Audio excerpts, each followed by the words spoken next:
Yeah! How my Cuban turned his first 1 million into 1 billion. GQ Sports. Let's go. Hey GQ, I'm Mark Cuban, and this is how I made, saved, and spent my first million, and then flipped it into a billion.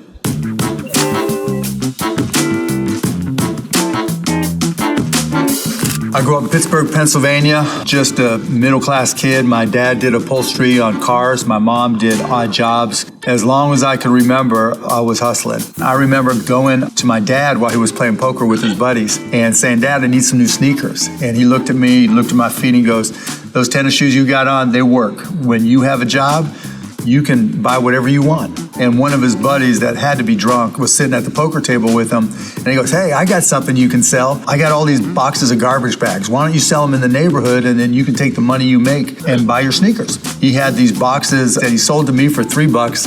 I sold them for $6, but it went like this. "Hi, my name is Mark. Do you use garbage bags?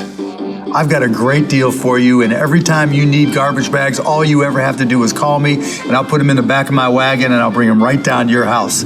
That was my first business, the world's first, probably only, garbage bag door-to-door subscription company. As I started to get older and got into high school in particular, I realized that high school wasn't my jam, that I wanted to learn as much as I could about business. I started taking classes at night at the University of Pittsburgh when I was 16, and then when I was 17, I dropped out of high school altogether and went to Pitt full time. That's where things really started to happen for me. I never ever thought in terms of money, okay, I need to make millions. I always thought in terms of time. Has always been my driving motivation. How can I control my own destiny? How can I control my own time? I started a company called Micro Solutions, and from there we just grew and grew and grew and ended up selling that. And that's how I got my first stacks.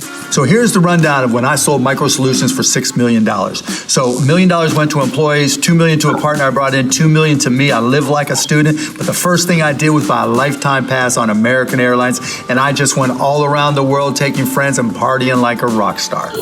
Other than the Air Pass, I wasn't just buying shit. I was saving it. I could have gone out and bought a bigger house, bought a nicer car. I didn't care. What it bought me was freedom. I never thought I was going to work again. I'd made a ton of money in the stock market. I was worth $20+ million. Life was good.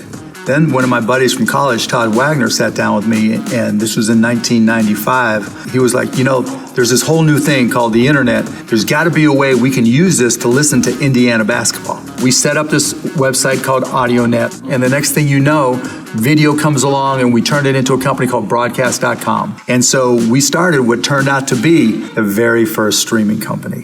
On July 18th, 1998, we went public, and we're guessing, what's the stock going to open at? And I was the high. I'm thinking $33.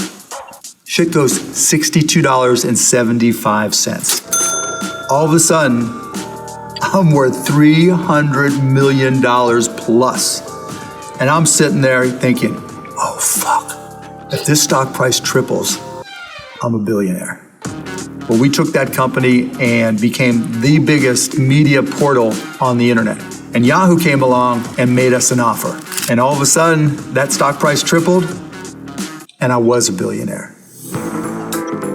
We sold the company to Yahoo for stock. And I had seen stocks go up, and I had seen stocks go down. And I told Todd, my partner, I told everybody who worked for us, there's a good chance because this stock market is so highly priced that the whole thing could crash. Don't be greedy. Todd had this saying, pigs get fat, hogs get slaughtered. Don't get slaughtered. So I put together what they call a collar. And what that is, I sold some of the upside to that Yahoo stock that they gave me, and I protected myself by buying puts on the downside. 3 months later, the internet stock market cratered. It was called one of the top 10 Wall Street trades of all time. And it taught me a hell of a lesson. When you just chase dollars, it never works out well. I was worth $1 billion motherfucking dollars, and it was the most insane thing that I could ever come to realize. All I had to do was protect it and not get greedy, and I'd be set for the rest of my life. We talked about how I made and saved some money. We don't quite have $1 billion here, but let me tell you how I spent it.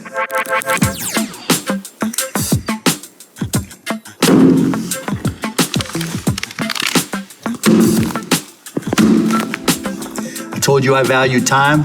First thing I bought, Gulfstream G5. Now, I didn't just buy it. I'm a tech guy. I go online and I'm like looking up Gulfstream G5, email the guy and I'm like, can I do a test flight? First time I'd ever been on a private plane. Oh, sitting there and I'm thinking, oh shit, this could be my plane. So I stacked up some more and I sent him an email saying, done. $40 million, I'll buy it. Biggest online purchase in the history of the internet still to this day was my buying that Gulfstream G5. Why'd I want a plane? Because the most valuable asset you can never own is your time. And the one thing I can do is save time and get to places, and it was fucking amazing.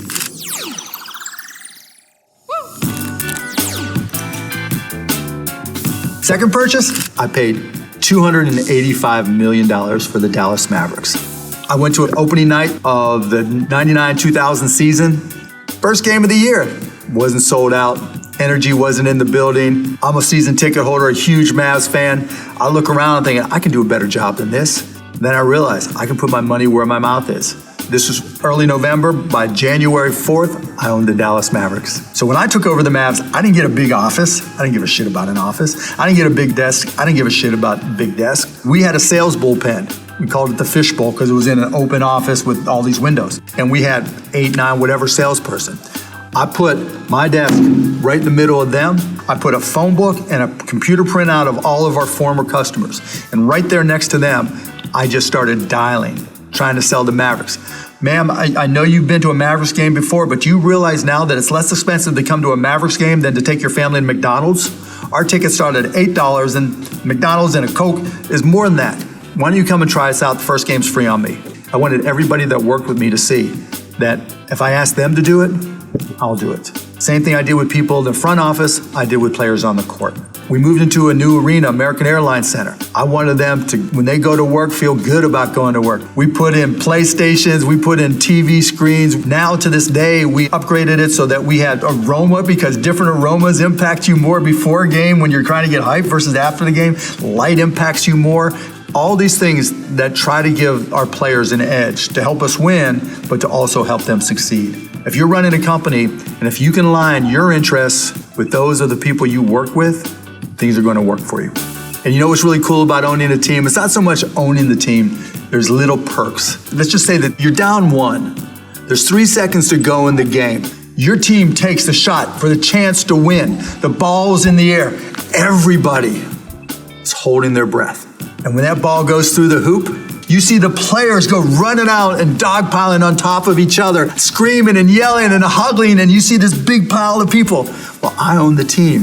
I get to run out with them. No one's going to arrest me. It's my team, and that is the most amazing part of owning the team. There's not enough stacks in the universe for what that was worth to me, and that was my second big purchase. Third big purchase,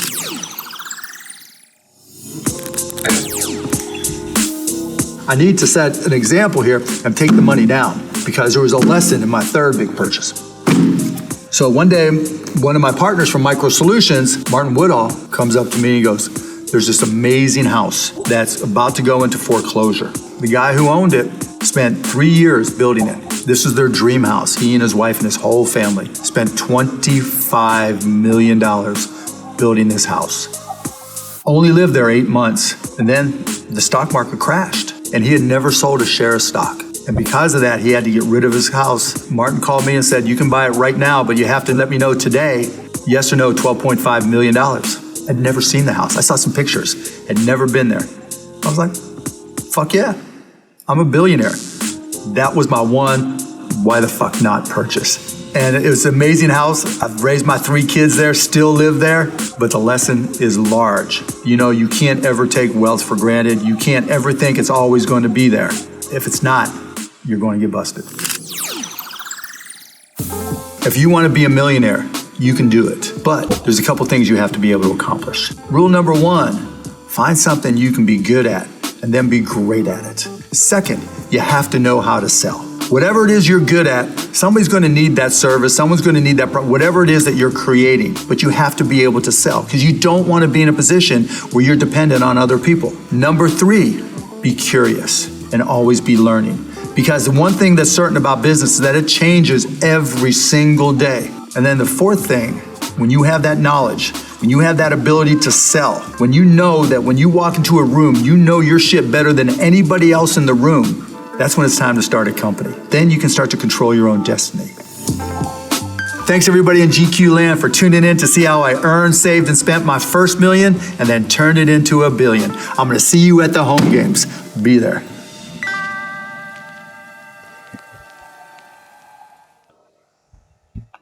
Damn. He bought a team. Nigga started the first streaming line. Broadcast.com. Oh my god, this nigga been like that though. Yo, I ain't gonna lie, damn. Hey, let's get the 4 M's, bro. Like, comment, subscribe. Catch y'all on the next one. On my file. Hey, put a 4 in the comments if you fuck with